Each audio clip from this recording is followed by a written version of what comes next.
What would happen if two music producers took the same vocal and had to produce a track completely from scratch with it? What kinds of creative choices would each make? And how different would the songs be? That's what you're about to hear. Myself and fellow producer Matt McLeod are gonna do battle. We're gonna take a vocal from a TikTok open production challenge, and each of us have to build a complete track around it from scratch. And you get to vote in the comments which one you like most. Matt is also one of the producers who helps out within my Producer Accelerator private community, which is my online music production program.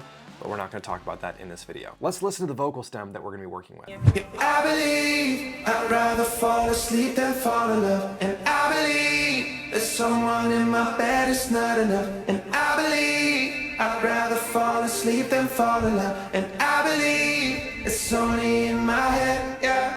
Nice. So it's pretty repetitive, so that's going to provide a little bit more opportunity for what we can do just instrumentally speaking. There's some cool doubles and group vocals in there, so I like those layers. I kind of feel like this is the kind of thing that's going to have some sort of like tail end thing where like after the vocal there's like a whole little jam session or something like that. That's kind of like at least what I'm hearing. So I like that I believe repetition thing too. I think that's a cool repeating motive.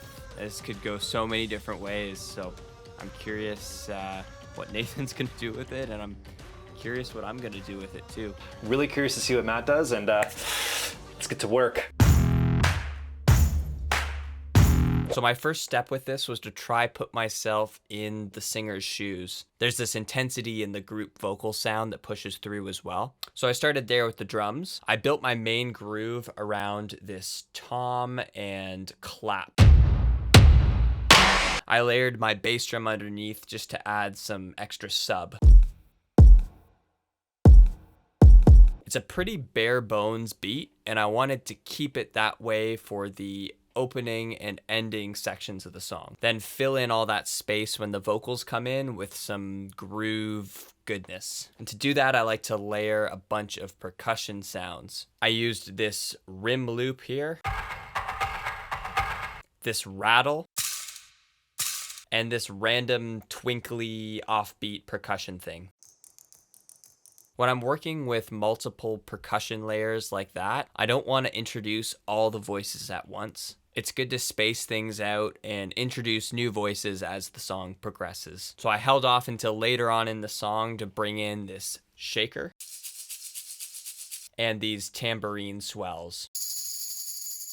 There's lots of 16th note based percussion layers to help keep that rhythmic intensity high. Now to pair those drums with some really aggressive bass layers. I used one here that was a bit more of a subby synth sound. One that was a fuzzy, distorted bass guitar. And this thumpy synth bass. Gotta love describing instruments. I really wanted the drums and bass to be a central part of this musically, with the drums driving the rhythm and the bass driving both the rhythm and the melody. So I kept the rest of the melodic sounds in the song more minimal. I added some distant plucked synths and a pad to help fill in that space. A bit of rhythm electric guitar too. And then this weird loop. I don't even know what that is. I think it's called a marimbala, but I found it in a percussion pack when I was picking my rattle sound, and I felt like it added just a perfect hint of intensity in my melodic layers. There are also a few cool layers of vocals that I added in. I took that I believe idea and made some weird industrial distorted vocal doubles out of it. And I also took a random word in the song and made a bit of a vocal chop that I layered throughout the song as well. There's lots of crazy high intensity type sounds happening here, but I feel like that pairs well with the intensity of the lyrics and the vocals that we started with. All right, it is now time to check out what Matt did. I'm really curious because I know I went probably in a very, very different direction than he did, so let's do it. Here we go.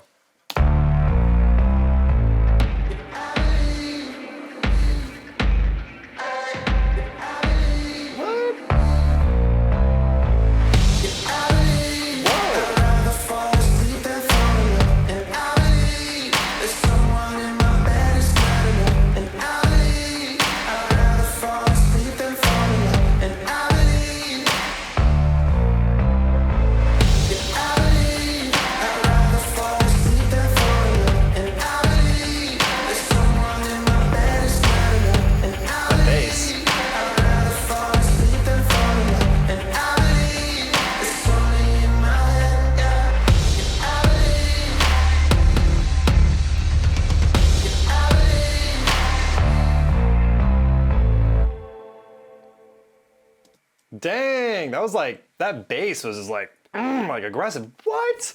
I was honestly expecting a lot more like of a hip hop thing. That was like really different. I was totally not expecting that.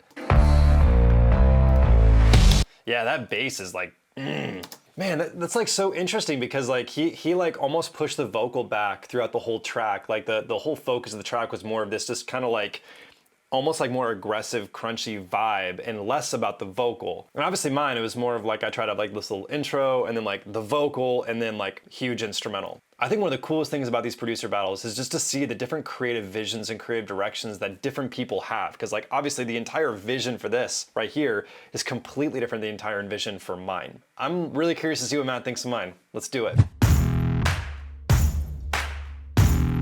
So let's actually take a look at my session and see what happened. This was a fun one. I basically broke this song down into 3 parts. There's kind of this intro where I kind of lead into everything. There's this chorus where it's the actual vocal. And then I did somewhat of like a drop / instrumental thing here, which really kind of went off the rails. So a lot of the music that I make is kind of in this cinematic pop kind of vein. So I wanted to kind of start with this kind of almost ethereal thing. So I started with this keyboard here. I added in this little electric piano and pretty much all these sounds here from the Hammers and Waves library. It's kind of like got a little bit of a delayed ARP thing on it. Then I added this little mellow pad. And this does have a little bit of a pulse on. I was using the LFO tool for that. And then I added in some strings with a lot of reverb, which is round. And then I love this little sound in here that's using the piano colors brushed instrument. Just a little bit of an ARP. And then what I did is I took the main vocal, the I believe, and I basically filtered it out, added a lot of reverb on it. Yeah, did it a couple times. And then it all leads into this kind of explosion into the actual chorus where pretty much change all the sound. You can even see here, you know, stop using all these sounds, stop using all these sounds, go into a completely different vibe. So one of the bigger aspects of this vibe is all of the drums, which you can see everything happening in here. So pretty much use like some swells, some risers and stuff like that to just get into this actual kind of chorus, if you will, where all the drums hit.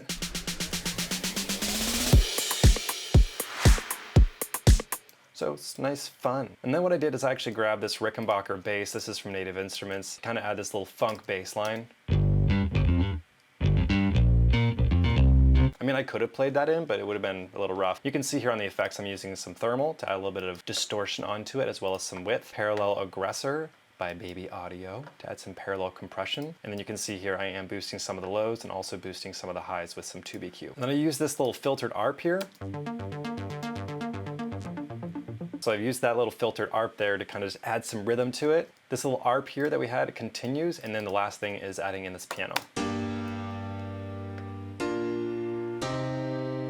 It's kind of a hard, aggressive piano, really compressed and nice and bright to add some of that punch to it. And then of course, we've got the vocal. So this moment here is really all focused on the vocal, which you'll see once we reveal it. And then all that built into this drop here, which is where things get really interesting. A lot of the percussion here stays pretty similar throughout this whole section here. So a lot of the percussion in here stays pretty similar, except we do add in some tambourine, we add some ride cymbal in there to make it kind of feel like it's really grooving. Which is just really fun. The bass continues grooving here, add some piano, and then I added in some brass, which was basically meant to sound kind of like a 80s synth pop brass thing. Kind of sounds like this.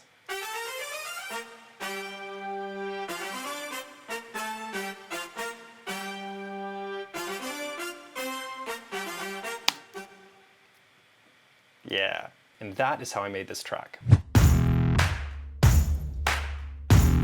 All right, I'm about to listen to Nathan's track for the first time, and I gotta say, I'm really curious to hear what he came up with. This was an interesting song. This was an interesting snippet, so I'm really curious to hear.